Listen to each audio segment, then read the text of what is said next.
विद्यार्थियों, आज मैं आप सबको पढ़ाने जा रही हूँ राम लक्ष्मण परशुराम संवाद का पार्ट 6 यानी छठा और अंतिम भाग।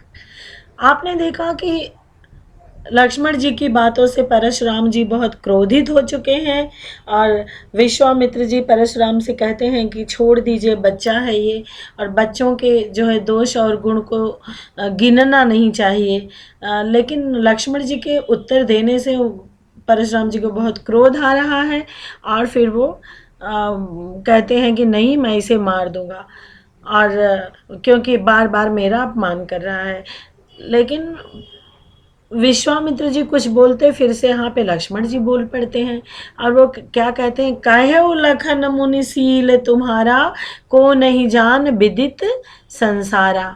हे मुनि, ये व्यंग में उन्होंने कहा है, ये पंक्ति उन्होंने व्यंग में कही है परशुराम जी के लिए। कहो लखन मुनिशील तुम्हारा, को नहीं जानी विदित संसारा। हे मुनि, आपकी जो शालीनता है, यहाँ पे या वो तो इतना क्रोध कर रहे हैं और लक्ष्मण जी बोल रहे हैं कि आपकी शालीनता, तो व्यंग ही तो हुआ ना। आपकी जो शालीनता है पूरे संसार में भला कौन नहीं जानता, सब जानते हैं कि आप बहुत ही शालीन हैं। और फिर उन्होंने कहा, आगे कहते हैं लक्ष्मण जी, माता पिता ही उऋण भय नीके।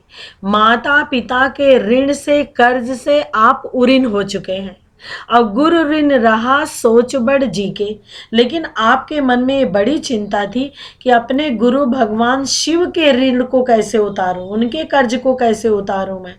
मातृ पितृ ऋण और गुरु ऋण, इन तीनों को जो है, ये तीनों कर्ज माना जाता है। तो कहते हैं कि लक्ष्मण जी कहते हैं कि आप जो है माता पिता का कर्ज उतार चुके हैं, लेकिन गुरु का कर्ज अभी नहीं चुका पाए हैं, ये चिंता आपके मन में है। सोजन हमरे माथे काढ़ा, इसलिए वो हमारे ऊपर डाल दिए। धनुष एक बहाना था, धनुष तोड़ना, धनुष तोड़ेंगे और हम उनको मार देंगे तो हमारे गुरु का ऋण जो है उतर जाएगा, गुरु के अपमान का बदला ले लेंगे वो। तो उन्होंने कहा कि आप हमारे ऊपर जो है मर दिए थे, और दिन चली गए ब्याज बढ़ बाके बाढ़ा। अब बहुत दिन हो चुका और आप कर्ज अभी उतार नहीं पाए हैं, और उसका जो ब्याज है, उसका जो इंटरेस्ट है वो बढ़ता जा रहा है। अब आप एक काम करिए, अब आनी बेवहरिया बोली, एक कोई हिसाब किताब करने वाले को बुला दीजिए और हम अपना थैला खोल देते हैं, सब कुछ आप ले लीजिए और आप कर्ज उतार दीजिए। सुनी कटु बचन कुठार सुधारा। परशुराम जी को बहुत जब गुस्सा आता था, क्रोध आता था, तो अपने फरसे को ठीक से पकड़ते थे, कस के पकड़ लेते थे। तो उन्होंने कहा कि सुनी कटु बचन कुठार सुधारा, हाय हाय सब सभा पुकारा। और उन्होंने लक्ष्मण जी के कड़वे वचन सुनकर हाथ में फरसा ठीक से पकड़ लिया, और जब पूरी सभा ने देखा कि अब तो परशुराम जी लक्ष्मण जी को मार ही देंगे, फिर वो सब लोग हाय हाय कहकर चिल्लाने लग गए। और भृगुबर परसु दिखाबहु मोहि, फिर से लक्ष्मण जी बोल पड़ते हैं, भृगुबर परसु दिखाबहु मोहि। हे भृगुवर, हे श्रेष्ठ मुनि, आप बार बार मुझे फरसा दिखा रहे हो।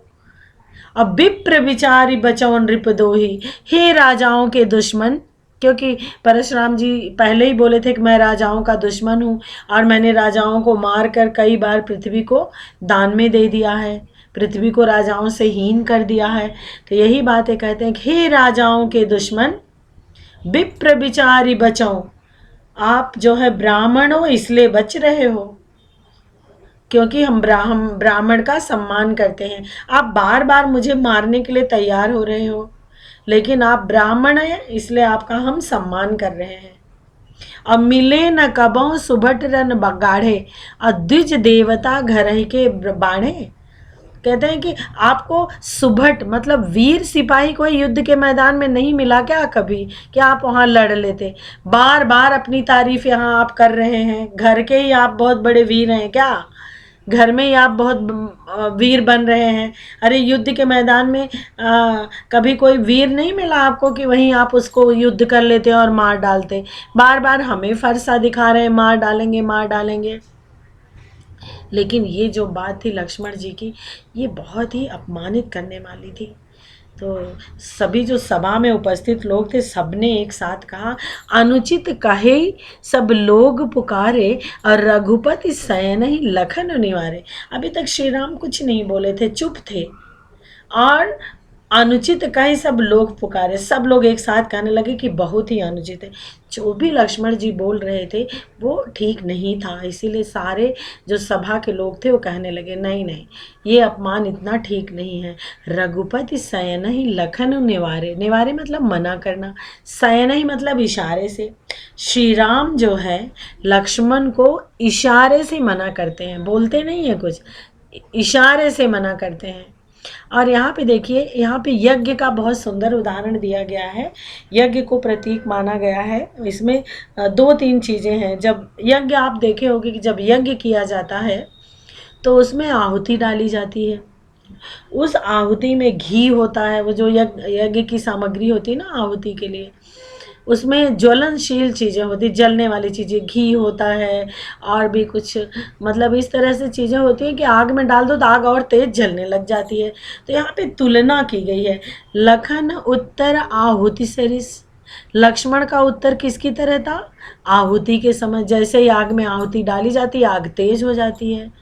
और परशुराम जी का जो क्रोध था वो किसके समान था, आग के समान था, कृषाणु, आग के समान था। कोप मतलब क्रोध, परशुराम जी का कोप जो है वो कृषाण के समान था, आग के समान था।